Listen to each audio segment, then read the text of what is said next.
রহমতুল্লাহি ওয়া বারাকাতুহু। প্রিয় দর্শক, ইদানিং দুই এক দিনের মাঝে খুবই একটা বিশেষ একটা কথা নিয়ে খুবই আলোচনা সমালোচনা হচ্ছে সোশ্যাল মিডিয়াতে। সেক্ষেত্রে আমাদের এক কারা নির্যাতিত আলেম মুফতি আমির হামজা হাফিজাহুল্লাহ, তিনি বিভিন্ন সময়ে বিভিন্ন বক্তব্য দেন। আমার স্ক্রিনে যাকে দেখতে পাচ্ছেন এখন বর্তমানে, আমি স্ক্রিনটা ওপেন করছি। প্রিয় দর্শক, আপনারা যদি দেখেন, এখানে মুফতি আমির হামজা সাহেব একটি বক্তব্য দিয়েছেন যে নবী শব্দের ব্যাখ্যা করতে গিয়ে তিনি নবী আলাইহিস সালাতু ওয়াস সালামকে তিনি সাংবাদিকের সাথে তুলনা করেছেন। তো এই সাংবাদিকের সাথে তুলনা করার কারণে আপনারা এই বক্তব্যটি অনেকে দেখেছেন, আমি আবার দ্বিতীয়বার দেখাতে চাই না।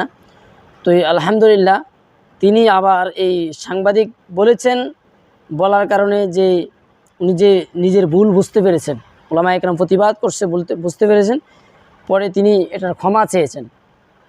তিনি আল্লাহর কাছে যদি ক্ষমা চেয়ে থাকেন, ভুলবশত বলে থাকেন, আল্লাহর কাছে ক্ষমা চেয়ে থাকেন, তাহলে আল্লাহ তাআলা অবশ্যই তাকে মাফ করে দিবেন। এই জন্যে আমি এই ভিডিওটি আপনারা দেখেন, আমির হামজা সাহেব আবার সেই ভুল বক্তব্যের জবাব দিয়েছেন এবং সকলের কাছে ক্ষমা চেয়েছেন। আপনারা ভিডিওটা দেখুন।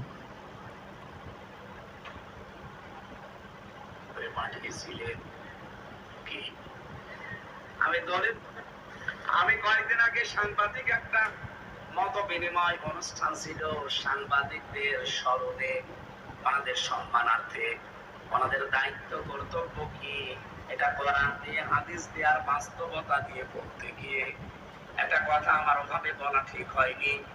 বলেছিলাম যে সংবাদ এটা নবী থেকে আসা, কারণ নবী মানে সংবাদ বাহক, যারা সত্যের সংবাদ বহন করে দিয়ে বেড়ায় তাদেরকে আল্লাহ রাব্বুল আলামিন এই পৃথিবীতে নবী করে পাঠিয়েছিলেন।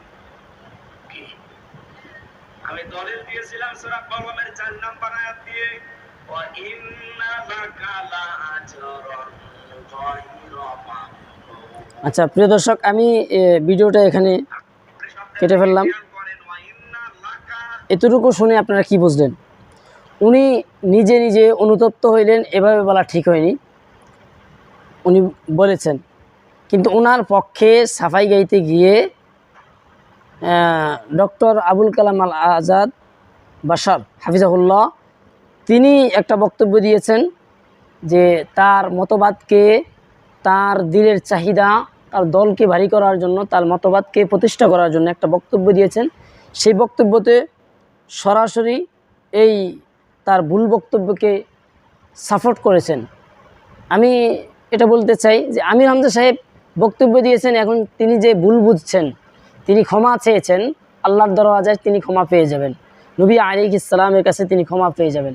কিন্তু আবুল কালাম আজাদ আল বাশার সাহেব, তিনি যে তার পক্ষে সাফাই গিয়েছেন, তার কি অবস্থা হবে, তার কি হালত হবে, এই জন্য তিনি এটাকে অপব্যাখ্যা করার চেষ্টা করেছেন। স্ক্রিনে যাকে দেখতে পাচ্ছেন ওনার নাম ডক্টর আবুল কালাম আল বাশার।